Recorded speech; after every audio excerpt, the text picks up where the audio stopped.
Good morning students. चलिए आज first chapter का नेक्स्ट टॉपिक करेंगे। इस वीडियो लेक्चर में हम लोग दो टॉपिक कवर करने वाले हैं। पहला है objective of business, second one is role of profit in the business. तो चलिए शुरू करते हैं ऑब्जेक्टिव ऑफ बिजनेस के साथ। There are two major objective of a business, economic objective, second one is social objective. तो पहले बात करेंगे इकोनॉमिक ऑब्जेक्टिव्स की। ये इतना इंपॉर्टेंट ऑब्जेक्टिव है किसी भी बिजनेस के लिए कि इस ऑब्जेक्टिव के बिना, इकोनॉमिक ऑब्जेक्टिव के बिना तो किसी बिज़नेस को शुरुआत करने की या किसी बिज़नेस को बनाए रखने की बात ही नहीं की जा सकती है। इकोनॉमिक ऑब्जेक्टिव की अगर हम बात करें तो इसे हम सब डिवाइडेड कर सकते हैं थ्री सेगमेंट में, थ्री पार्ट्स में। पहला है प्रॉफिट मेकिंग, फिर है क्रिएशन ऑफ कस्टमर्स, फिर है इनोवेशन। तो इकोनॉमिक पॉइंट ऑफ व्यू से हमें इन तीनों को समझना होगा। पहली बात करते हैं, फर्स्ट पॉइंट की बात करते हैं प्रॉफिट मेकिंग। इकोनॉमिक ऑब्जेक्टिव में ही पहला पॉइंट है प्रॉफिट मेकिंग, कि बिज़नेस का ऑब्जेक्टिव रहता है प्रॉफिट मेकिंग। अगर हम सपोज करें कि कोई बिज़नेस शुरू किया गया है और उसमें प्रॉफिट नहीं अर्न हो रहा, प्रॉफिट नहीं कमाया जा रहा, बिजनेसमैन को प्रॉफिट नहीं हो रहा है, फर्स्ट ईयर प्रॉफिट नहीं हुआ, तो हो सकता है वो बिज़नेस को मेंटेन कर ले नेक्स्ट ईयर के लिए भी। लेकिन अगर नेक्स्ट ईयर यानी कि सेकेंड ईयर, फिर थर्ड ईयर, अगर लगातार 3 या 4 साल तक अगर प्रॉफिट अर्निंग नहीं हो रहा है बिज़नेस के अंदर, तो it is a very difficult situation for a business, because profit is a life blood of a business. जो प्रॉफिट है वो बिज़नेस में जीवन रूपी रक्त की तरह है, मतलब लाइफ ब्लड है बिज़नेस के लिए। बिल्कुल सेम वैसे ही जैसे कि ब्लड की रिक्वायरमेंट हमारी बॉडी में रहती है बॉडी को चलाने के लिए, सेम उसी तरह प्रॉफिट की रिक्वायरमेंट रहती है बिज़नेस में बिज़नेस को रन करने के लिए। So profit making is the first economic objective of a business. इसी के लिए बिजनेसमैन दिन रात काम करता है। Second one is creation of customer. एक बात और कहना चाहूँगा कि प्रॉफिट मेकिंग में दो पॉइंट रहते हैं। एक कंसेप्ट रहता है मैक्सिमम प्रॉफिट का, एक होता है सफिशिएंट प्रॉफिट का। एक अच्छे बिजनेसमैन को हमेशा मैक्सिमम प्रॉफिट की जगह सफिशिएंट प्रॉफिट की तरफ चलना चाहिए। मैक्सिमम प्रॉफिट अगर कमाने के बारे में सोचेगा वो, फिर वो मे बी कुछ इलीगल कंसेप्ट की तरफ जा सकता है या वो गलत ढंग अपना सकता है प्रॉफिट कमाने के लिए। अगर मैक्सिमाइजेशन की तरफ चलेगा तो वो हो सकता है वो मैक्सिमाइज प्रॉफिट कमाने के लिए ब्लैक मार्केटिंग शुरू कर दे, होर्डिंग ऑफ गुड्स शुरू कर दे, अडल्ट्रेशन शुरू कर दे। इस तरह की चीज़ें हो सकती हैं, या फिर डेफिशिएंसी ऑफ गुड्स देना शुरू कर दे, मतलब चीज़ें घटिया और प्राइस उसके ज़्यादा, ऐसा हो सकता है। लेकिन अगर सफिशिएंट प्रॉफिट के टारगेट को लेकर चलता है बिजनेसमैन, तो वो बैलेंस रख पाएगा, मतलब बेस्ट क्वालिटी दे पाएगा एट द चीपर रेट। वही है एक key to success of a business. Next point है creation of customers. Creation of customers का मतलब कस्टमर्स को क्रिएट करना, बनाना, नए नए कस्टमर बनाना। तो हर एक बिज़नेस के लिए ये सबसे मेन ऑब्जेक्टिव रहेगा इकोनॉमिक पॉइंट ऑफ व्यू से, कि वो अपने कस्टमर्स को, नए नए कस्टमर्स को बनाए। और कस्टमर्स को बनाने के लिए उसे डिफरेंट एक्टिविटीज़ में पार्टिसिपेट करना होता है। जैसे कि बहुत ही लो प्राइस पे बेस्ट क्वालिटी का प्रोडक्ट अवेलेबल कराए कस्टमर्स को। इसके साथ साथ कस्टमर्स को अट्रैक्ट करने के लिए वो एडवर्टीज़मेंट की हेल्प ले सकता है। एडवर्टीज़मेंट के बारे में आप अच्छी तरह जानते हैं। प्रिंट मीडिया के थ्रू एडवर्टीज़मेंट हो सकती है, इलेक्ट्रॉनिक मीडिया के थ्रू एडवर्टीज़मेंट हो सकती है, और आज की डेट में तो ई एडवर्टीज़मेंट होती है। मतलब आप नेट ऑन करते हैं, गूगल ऑन करते हैं, यूट्यूब ऑन करते हैं, फेसबुक ऑन करते हैं, तो आपको एडवर्टीज़मेंट दिखाई देनी शुरू हो जाती है, जिससे कि क्रिएशन ऑफ कस्टमर्स बढ़ते हैं। ठीक है, मतलब कस्टमर्स क्रिएट होते हैं, नए नए कस्टमर बनते हैं, क्योंकि एडवर्टीज़मेंट के थ्रू ही एक बिजनेसमैन अपने प्रोडक्ट के बारे में, अपने बिजनेस के बारे में, अपने कस्टमर्स को, नए कस्टमर्स को बता सकता है कि उसके प्रोडक्ट में क्या क्या फीचर्स हैं, या उसके बिज़नेस के अंदर क्या नए फीचर्स हैं, जिससे कस्टमर नए जुड़ेंगे आपके साथ। नेक्स्ट इकोनॉमिक ऑब्जेक्टिव रहेगा इनोवेशन। इनोवेशन का मतलब अगर हिंदी में बात करें तो नव प्रवर्तन से है। नव परिवर्तन का मतलब यहाँ पे ये है कि नई टेक्नोलॉजी का यूज़ करके, नई टेक्निक्स का यूज़ करके बिज़नेस को एनहांस करना, उसे फ्लरिश करना। Actually business is facing a developing world, so consumer is becoming more and more vigilant day to day more vigilant हो रहा है कस्टमर्स को क्या है कि चॉइस चाहिए, उसे बेटर चीज़ चाहिए। वो कभी भी मार्केट में जब शॉपिंग करने जाता है तो उसे एक चीज़ दिखाने पे उसे खरीदता नहीं है, उसके पास चॉइस होनी चाहिए। The customer demanding the choice. अब चॉइस देने के लिए उसे इनोवेशंस जहाँ मिलेंगी, जो शॉपकीपर, जो मैन्युफैक्चरर अपने इनोवेशंस यूज़ करके नए नए प्रोडक्ट डेवलप करता है। जैसे कि अगर हम फॉर एग्जांपल छोटा सा एग्जांपल लेते हैं, टीवी की अगर हम बात करते हैं, एलईडी की बात करते हैं, मोबाइल की बात करते हैं तो इसमें कंपनी एक ही रहती है, मॉडल एक रहता है, बट उसमें डिफरेंट फीचर्स दिखाई देते हैं आपको। मान लीजिए मोबाइल की अगर हम बात करें, मोबाइल में सैमसंग ने लॉन्च किया M31। अब M31 में डिफरेंट मोड्स देगा आपको वो, रेंज के हिसाब से। अगर 15,000 की रेंज में चाहिए तो उसमें आपको 4 GB मेमोरी देगा, इंटरनल मेमोरी। हो सकता है आपको 16 GB दे दी जाए। फिर आप प्राइस बढ़ाएंगे, 16,000 पे आएंगे तो इंटरनल बढ़ेगी और रैम बढ़ेगी आपकी। फिर 22,000 पे आएंगे तो इंटरनल हो सकता है आपको 6 GB और आपको रैम 6 GB मिल जाए और इंटरनल मेमोरी 128 GB मिल जाए। तो इसमें क्या रहेगा कि फीचर्स देकर, इनोवेशंस का यूज़ करके लोगों को चॉइसेस दी जाती है, जिससे कि लोग जो कस्टमर्स हैं वो अट्रैक्ट होते हैं कस्टमर के बिज़नेस के लिए, प्रोडक्ट के लिए। ये इनोवेशन का पार्ट है। इनोवेशन में नई टेक्नोलॉजी के साथ साथ नए विचार। नई टेक्नोलॉजी अगर हम बात करें तो उसमें पैकिंग भी बड़ा इंपॉर्टेंट रोल प्ले करती है। अगर आप देखेंगे तो डिफरेंट कंपनीज जो हैं वो नई नई एड्स के थ्रू अपनी पैकिंग, अपनी न्यू पैकिंग को शो करने की कोशिश करती हैं। जैसे ही कोई कंपनी पैकिंग चेंज करती है तो उसकी तुरंत उसकी एडवर्टीजमेंट करती है, ताकि एक नए पैक में हम प्रोडक्ट को पहचान सकें। Packing is very important concept regarding the product, क्योंकि पैकिंग की वजह से ही हम प्रोडक्ट को पहचान जाते हैं। कई बार ऐसा भी होता है, मैं बात कर रहा हूँ यहाँ पे इनोवेशन की, कई बार ऐसा होता है कि हम, एक बच्चा शॉप पे जाता है या हम शॉप पे जाते हैं तो उन्हें बोलते हैं कि बिस्किट का पैकेट दे दो। हमें बिस्किट के पैकेट का नाम याद नहीं आता, लेकिन उसकी पैकिंग याद रहती है। वो पैकिंग उसका इनोवेशन का कंसेप्ट है। आपने कभी सोचा है, चिप्स की पैकिंग जो होती हैं वो हमेशा फ्लफ़ी पैक में होती हैं। उसका रीज़न है, ये इनोवेशन का पार्ट है। वो फ्लफ़ी पैक में इसलिए रखी जाती हैं ताकि वो ब्रेक ना हो जाएं, एक दूसरे के ऊपर पैकेट आने से ब्रेक ना हो जाएं। तो फ्लफ़ी पैक, ये इनोवेशन का पार्ट है ना। अब हम बात करेंगे सोशल ऑब्जेक्टिव की। सोशल ऑब्जेक्टिव भी उतने ही ज़रूरी हैं आजकल के टाइम में किसी बिज़नेस के लिए जितने कि इकोनॉमिक ऑब्जेक्टिव हैं। सोशल ऑब्जेक्टिव्स में कौन कौन से टॉपिक्स पढ़ेंगे हम। पहला है high quality goods at fair price. Social objective को एक ब्रीफ में अगर मैं बोलना चाहूँ कि business is born in society, it has to develop in society, so it has to take care of the society. एक बिज़नेस जिसका जन्म समाज में होता है वो समाज में ही बढ़ता है रहकर बिज़नेस। तो बिज़नेस का कर्तव्य बनता है, उसकी ड्यूटी बनती है कि वो समाज का ध्यान रखे। That is the social objective. पहला है high quality goods at fair price. एक बिज़नेस का ऑब्जेक्टिव होना चाहिए कि वो हाई क्वालिटी गुड्स, एक अच्छी क्वालिटी की गुड्स एट फेयर प्राइसेस पे अपने कस्टमर्स को अवेलेबल करवाए। इसके लिए ध्यान रखना चाहिए कि बिज़नेस को मैक्सिमाइज प्रॉफिट अर्न करने के लिए adulteration, hoarding of goods, profiteering, black marketing, ये सब तरीके नहीं अपनाने चाहिए। नेक्स्ट है कंट्रीब्यूशन टू कम्युनिटी डेवलपमेंट। ये नेक्स्ट ऑब्जेक्टिव रहेगा सोशल ऑब्जेक्टिव के अंदर कि कंट्रीब्यूशन टू कम्युनिटी डेवलपमेंट। अब कम्युनिटी डेवलपमेंट के लिए आप देखिए कि जितने भी बड़े बड़े बिजनेसमैन हैं, मैं अगर हिसार की बात करता हूँ, हिसार में एक बिजनेस मैन है Jindal industries, Jindal group of companies है। अब उन्होंने बिज़नेस तो चला ही रहे हैं, वो बिज़नेस के साथ साथ कम्युनिटी डेवलप करने के लिए, कम्युनिटी को मतलब समाज में विस्तार करने के लिए, विकास करने के लिए, कम्युनिटी डेवलपमेंट के लिए वो क्या क्या और योगदान दे रहे हैं समाज के लिए, कम्युनिटी के लिए। वो देखिए, जिंदल स्कूल चल रहे हैं, 2 स्कूल हैं, OPJ जिंदल मॉडर्न स्कूल है और विद्या देवी जिंदल स्कूल है। जिंदल हॉस्पिटल है जो कि बड़ा फेमस है हिसार जोन में। इसी के साथ साथ जिंदल इंडस्ट्री तो है ही है, जिंदल स्टील इंडस्ट्री है, जिंदल के कुछ पार्क भी बने होंगे हिसार में। ठीक है, ये एक मैसेज है कम्युनिटी को, ना केवल बिजनेस करना बल्कि समाज का भी ध्यान रखना, क्योंकि वहीं से आपको एक सबसे इम्पोर्टेंट चीज़ मिलती है जिसे हम लोग, जिसके बिना बिजनेस की कल्पना नहीं की जा सकती, वो है मैन पावर। मैन पावर समाज ही आपको देता है। अगर आप समाज का ध्यान नहीं रखेंगे तो वो भी आपका ध्यान नहीं रखेगा। तो so contribution to community development. Next है fair return to investors. What is the meaning of investors here. Investors का मतलब वो लोग जो बिज़नेस में पैसा लगाते हैं।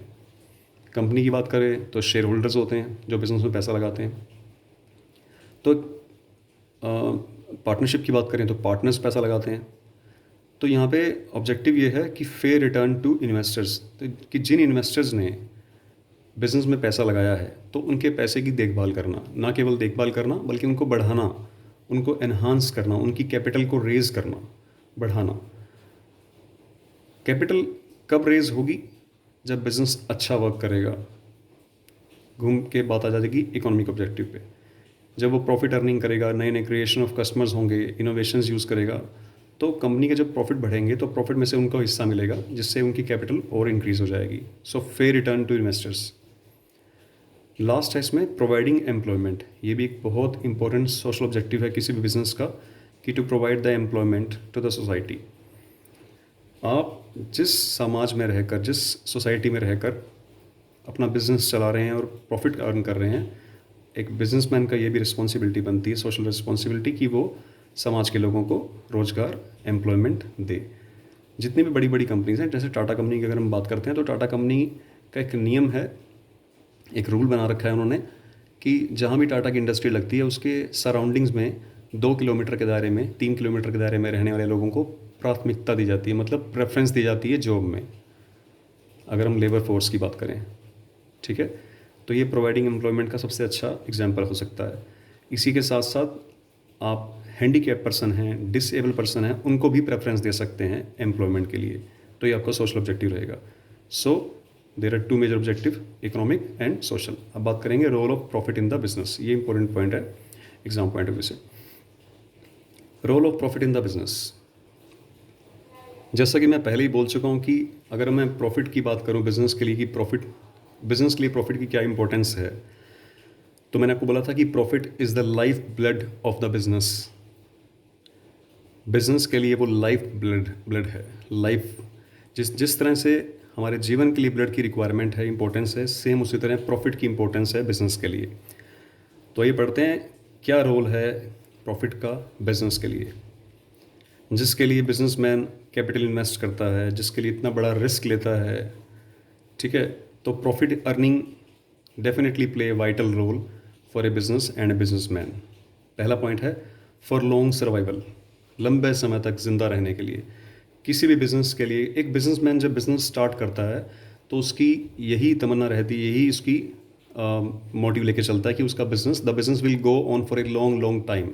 उसके बाद उसका बेटा बिजनेस संभालेगा, फिर पोता बिजनेस संभालेगा, तो ये रहता है सिस्टम। तो लॉन्ग सर्वाइवल के लिए it's very much essential that business earn profit year after year. देखिए, हम यहाँ बात कर रहे थे सोशल ऑब्जेक्टिव की। समाज की मदद आप तभी कर पाएंगे जब आपके इकोनॉमिक ऑब्जेक्टिव पूरे होंगे। अगर आपको प्रॉफिट अर्न ही नहीं होगा तो कहाँ दे पाएंगे आप एम्प्लॉयमेंट? देखिए ना, लॉकडाउन पीरियड की अगर हम बात करें, लोगों को अपनी नौकरियाँ खोनी पड़ी हैं क्योंकि बिजनेस के प्रॉफिट कम हो गए। तो profit is very much essential for long survival of a business. Next है for rapid growth. Rapid growth का मतलब है कि कॉन्टीन्यूस एनहांसमेंट, कॉन्टीन्यूस ग्रोथ होनी चाहिए किसी बिजनेस में, डेवलपमेंट होना चाहिए। अब एक आपको जब भी किसी बिजनेस को लंबे समय तक चलाना है, ग्रोथ करनी है, तो उसके लिए चाहिए अल्टीमेटली पैसा।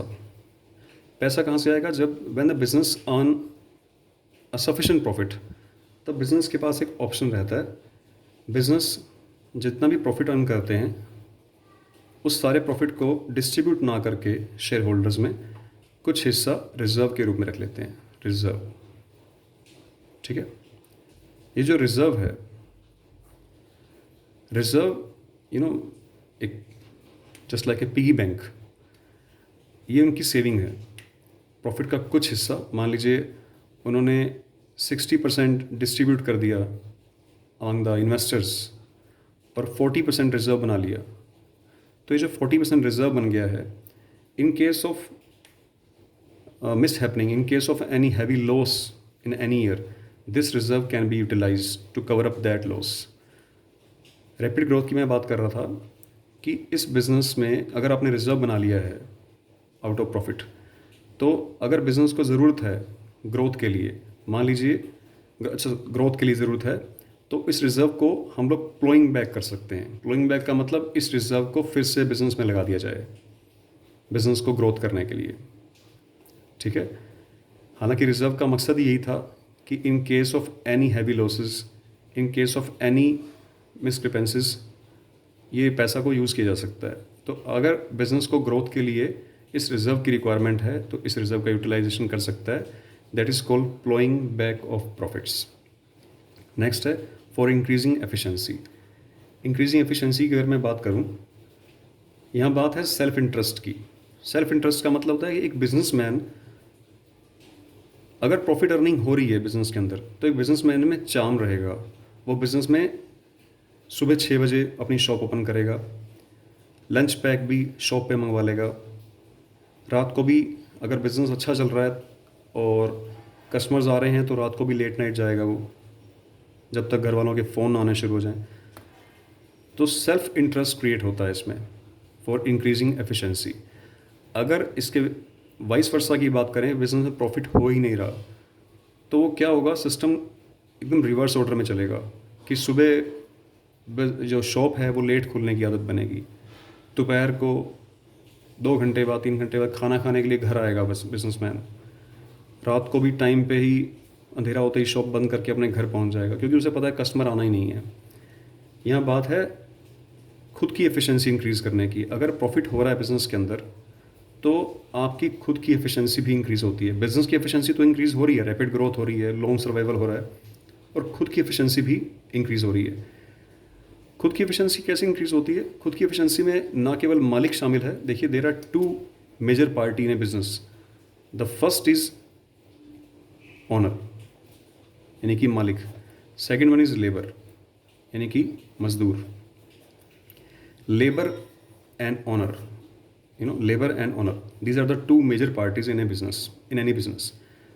इन दोनों की एफिशिएंसी किस पे डिपेंड है? ओनर एफिशिएंट कब माना जाएगा? जब उसको earning, when he earning more and more profit. Labour किस चीज़ के लिए वेट कर रही होती है? लेबर वेट कर रही होती है फिर रेमुनरेशन के लिए। रेमुनरेशन का मतलब होता है सैलरी या वेजेस के लिए, मजदूरी या तनख्वाह के लिए। तो जब इनको प्रॉफिट अच्छा मिलेगा, इनको लेबर यानी कि रेमुनरेशन अच्छी मिलेगी, तो डेफिनेटली इनकी खुद की एफिशिएंसी भी इंक्रीज़ हो जाएगी, और ऐसा तभी पॉसिबल है जब प्रॉफिट होगा बिजनेस के अंदर। नेक्स्ट है for building Prestige and recognition. Prestige and recognition का मतलब यहाँ पे ये है, प्रेस्टीज का मतलब गुडविल से अगर हम बात कर सकते हैं, गुडविल की अगर हम बात करें, रेपुटेशन की बात करें। रिकॉग्निशन का मतलब अगर एक बिज़नेस, सपोज कीजिए एक बिज़नेस के अंदर लेबर क्लास जो है वो सेटिस्फाइड है, तो बाहर मैसेज वो क्या जाएगा उस चीज़ का? जब माउथ टू माउथ एडवर्टीजमेंट होती है, सबसे मेजर एडवर्टीजमेंट मानी जाती है वो, जब एक बंदा दूसरे बंदे को कहता है कि सर अगर नौकरी करनी है तो इस इंडस्ट्री में नौकरी करनी है आपने, तो उसकी रिकॉग्निशन बनती है कि आप इस इंडस्ट्री में लग जाइए, नौकरी करिए, जॉब करनी है, चाहे 1000 रुपये कम मिले, बट इसी इंडस्ट्री में आपको जॉब करनी है, क्योंकि वहाँ पे टाइम पे तनख्वाह मिलती है, रेस्पेक्ट मिलती है, बोनस प्रॉपर मिलता है। ये बिल्डिंग प्रेस्टीज एंड रिकॉग्निशन का कंसेप्ट है। एक वैसे तो कंसेप्ट +2 का है, बट यहाँ पे पॉइंट आ गया, तो एक पॉइंट है लेबर टर्नओवर।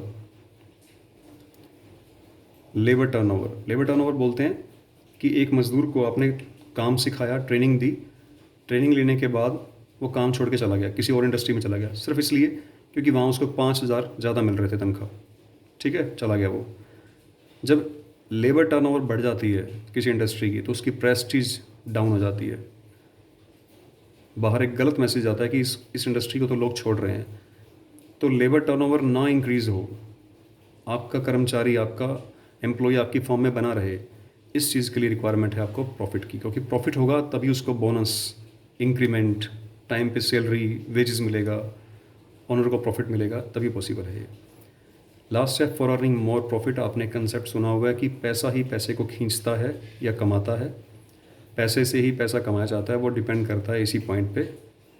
ये पॉइंट उसी पे डिपेंड कर रहा है, उसी बात पे कि if the business is earning profit regularly, rapidly growth हो रही है उसकी, तो definitely the business will earn more and more profit day after day, year after year.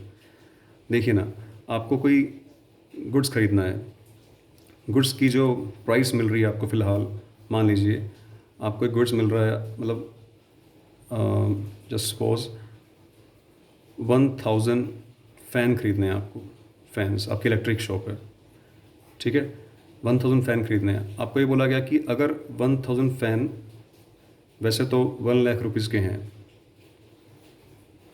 1 lakh rupees के हैं ये फ़ैन। अगर आपको ये, अच्छा, ये बोला जा रहा है आपको बाय द मैन्युफैक्चरर, आप बिजनेसमैन हैं, होलसेलर हैं, ये बोला गया है कि अगर इस 1000 की पेमेंट आप ऑन द स्पॉट कर दें, अभी की अभी कैश पेमेंट कर दें, तो you will get a discount of 10%। यानी कि 10% का मतलब हुआ 10,000 रुपीज़ आपको भी लेस कर देते हैं हम लोग। 10,000 लेस करने का मतलब हुआ कि जो आपको फ़ैन, जो 1000 फ़ैन पड़े हैं वो 90,000 के पड़े हैं।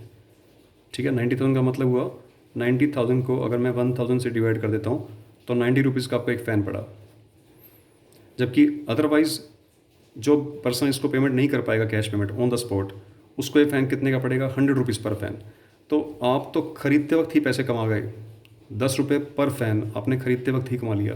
बाइंग मतलब बाइंग पे ही आपने प्रॉफिट कमा लिया। और ये तभी पॉसिबल हो पाया है when you have a profit in the business. So for earning more profit you need profit once again. So this is the last topic of the chapter. आप फर्स्ट चैप्टर को रीड करिए, इसमें कोई problem है तो आप मुझसे पूछ सकते हैं। Thank you so much.